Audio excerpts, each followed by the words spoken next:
Very good morning सभी students को। Video series को कंटिन्यू करते हुए आज हम अगला टॉपिक पढ़ने वाले हैं और वो है शेल्फ प्रोस्पेक्टस या शेल्फ प्रविवरण। आप यहाँ पर एक लिंक भी देख सकते हैं जिस पर से ये टेक्स्ट मैटर मिला हुआ है। तो शेल्फ प्रविवरण क्या होता है? होता क्या है कि हर बार जब कंपनी न्यू इशू निकालती है अपने सिक्योरिटीज़ का, अपने शेयर्स का, तो उसे हर बार प्रॉस्पेक्टस फाइल करना पड़ता है। तो अगर कोई ऐसी कंपनी है जो कई बार ये काम करती है तो ये बहुत एक्सपेंसिव हो जाता है, इसमें काफ़ी सारा खर्चा हो जाता है, काफ़ी सारा टाइम भी इसमें निकल जाता है। तो इससे बचने के लिए बनाया गया है शेल्फ प्रविवरण। तो ये एक प्रावधान है कंपनी अधिनियम के अंतर्गत। इसके अंतर्गत जो एक टाइप की या एक पर्टिकुलर टाइप की सिक्योरिटीज़ है, उनको यदि कंपनी फिर से इशू करना चाहती है तो जो एक प्रॉस्पेक्टस बना हुआ है जिसकी एक साल की वैलिडिटी होती है, उसी प्रॉस्पेक्टस को वो रीयूज़ कर सकती है। तो इस तरह से जो प्रॉस्पेक्टस रीयूज़ हो सकता है उसे हम कहते हैं शेल्फ प्रॉस्पेक्टस या शेल्फ प्रविवरण।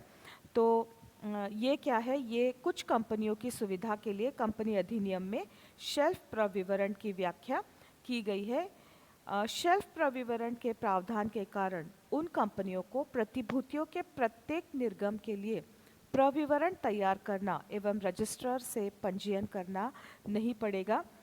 इससे इन कंपनियों का धन एवं समय, टाइम एंड मनी, दो इम्पॉर्टेंट चीज़ें हैं जो कंपनी की बच जाएगी। अब इसकी डेफिनेशन क्या है? शेल्फ प्रविवरण एक प्रविवरण है जो उन प्रतिभूतियों या उन वर्गों की प्रतिभूतियों जिसका उल्लेख उसमें किया गया है। तो ये इम्पॉर्टेंट है कि ये जो री इशू होगा ये उसी टाइप के सिक्योरिटीज़ का होगा जिनके लिए ये शेल्फ प्रॉस्पेक्टस बना है। तो उनका जिसमें वो इंक्लूडेड है, शेल्फ प्रॉस्पेक्टस में जिनका नाम दिया गया है उसी टाइप के या उसी क्लास के सिक्योरिटीज़ के फिर से फ्रेश इशू के लिए उसको रीयूज़ किया जाता है। और इसकी निश्चित अवधि में एक या अधिक निर्गमों के लिए प्रविवरण जारी किए बिना अभिदान हेतु जारी किया जा सकता है।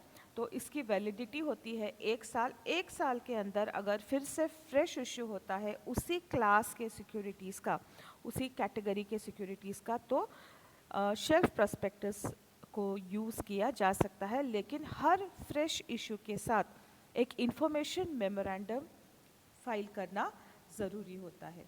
ठीक है। Shelf prospectus means a prospectus in respect of which the securities or class of securities included therein are issued for subscription in one or more issue over a certain period without the issue of a further prospectus।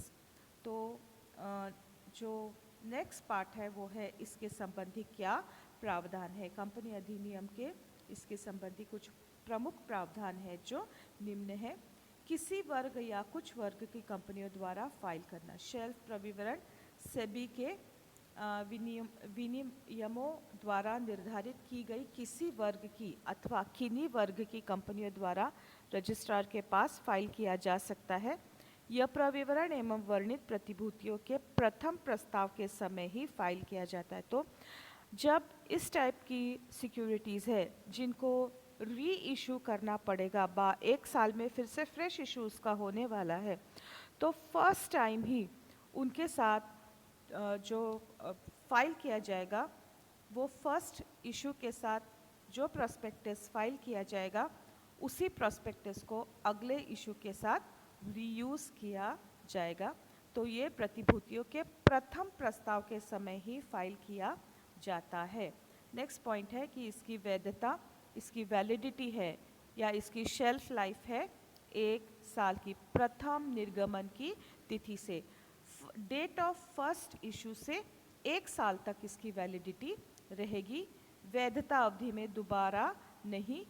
जो company संस्था registrar को shelf प्रविवरण प्रस्तुत कर देगी उसे इनकी वैधता की अवधि में प्रतिभूतियों के प्रत्येक निर्गमन के लिए दोबारा फाइल करना नहीं पड़ेगा, लेकिन जैसे मैंने शुरू में कहा था कि उनको एक सूचना विवरण पत्र फाइल करना पड़ता है। जो कंपनी शेल्फ प्रविवरण प्रस्तुत करेगी उसे एक सूचना स्मरण पत्र या विवरण पत्र, जिसे इंफॉर्मेशन मेमोरेंडम कहते हैं, उसे रजिस्ट्रार के पास फाइल करना पड़ेगा। इस इंफॉर्मेशन मेमोरेंडम में निम्नांकित बातों का विवरण होगा। तो क्या इंफॉर्मेशन होगा इंफॉर्मेशन मेमोरेंडम में? नए सृजित किए गए चार्जेस, अगर कोई नए चार्जेस सृजित किए गए हैं तो उनके बारे में जानकारी और इनके संबंधित महत्वपूर्ण तथ्य। प्रतिभूतियों के प्रथम प्रस्ताव तथा पूर्ववर्ती प्रस्ताव या पश्चातवर्ती प्रस्ताव के बीच संस्था की वित्तीय स्थिति में हुए परिवर्तन। तो ध्यान दीजिए, कंपनी के प्रथम प्रस्ताव फर्स्ट इशू अथवा पूर्ववर्ती, उस जो इशू अब है उसके पहले का इशू या बाद में होने वाला इशू, इनके बीच में कंपनी, पूर्ववर्ती मतलब पहले का, पश्चातवर्ती मतलब कि बाद का, तो इनके बीच में यदि कंपनी की फाइनेंशियल कंडीशंस, यदि नहीं ये फाइनेंशियल कंडीशंस जो भी चेंजेस होगी तो उससे रिलेटेड इंफॉर्मेशन उनको देनी पड़ेगी। चेंजेस ऑफ फाइनेंशियल कंडीशंस, वित्तीय स्थिति में हुए परिवर्तन। जैसे कि कंपनी एक बार इशू कर चुकी है, अब वो जब फ्रेश इशू करेगी तो उस पहले के इशू के, जिसे हम पूर्ववर्ती कहेंगे, और करंट जो उसका इशू है, उस टाइम पीरियड में जो भी कंपनी के फाइनेंशियल कंडीशंस में चेंज हुए हैं उसकी इंफॉर्मेशन मेमोरेंडम में होगी। अन्य निर्धारित किए गए परिवर्तनों से संबंधित बातें, सूचना विवरण पत्र फाइल करने के लिए जो भी निर्धारित समय दिया गया है उसके भीतर फाइल होना चाहिए। शेल्फ प्रविवरण के अधीन प्रतिभूतियों के द्वितीय निर्गमन या पश्चातवर्ती निर्गमन से पूर्व निर्धारित किए गए समय में उसे फाइल किया जाना चाहिए।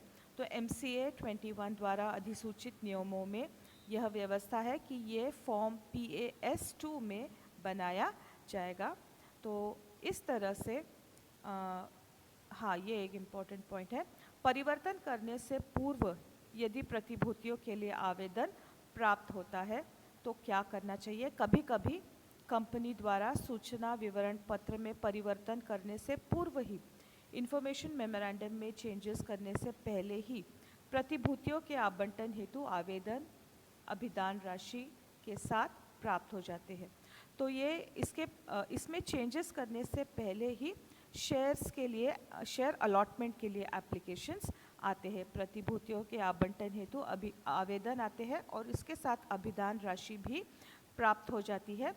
तो ऐसे दशा में कंपनी उन आवेदनकर्ताओं को परिवर्तनों की सूचना देगी। जो भी चेंजेस हुए हैं तो उसकी इंफॉर्मेशन कंपनी उन आवेदनकर्ताओं को, उन एप्लीकेंट्स को देंगी।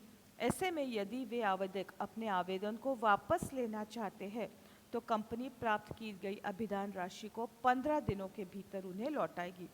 तो यदि ऐसा होता है कि इंफॉर्मेशन मेमोरेंडम में जो चेंजेस है उनको करने के पहले ही शेयर्स के लिए, शेयर अलॉटमेंट के लिए एप्लीकेशंस यदि आते हैं और उसके साथ एप्लीकेशन मनी भी प्राप्त होती है, तो कंपनी क्या करेगी? इन चेंजेस के बारे में उन एप्लीकेंट्स को बताएगी और उन एप्लीकेंट्स के पास चॉइस होगा कि अगर वो चाहे तो वो उन शेयर्स को कंटिन्यू करेंगे बाय करना, या यदि वो चाहे तो वो अपने एप्लीकेशंस को वापस ले सकती है। और अगर वो ऐसा करते हैं, वो अपने एप्लीकेशंस को यदि वापस करते हैं तो कंपनी उन्हें 15 दिनों के भीतर जो भी उनसे एप्लीकेशन मनी प्राप्त हुई है उसे लौटाएगी। तो ये था हमारा शेल्फ प्रविवरण, और अगले क्लास में हम पढ़ेंगे डीम्ड प्रॉस्पेक्टस के बारे में या गर्भित प्रविवरण। मैं उम्मीद करती हूँ कि आपको समझ में आया है और आज के इस वीडियो को एंड करती हूँ। मेरी तरफ से सभी स्टूडेंट्स को बाय बाय।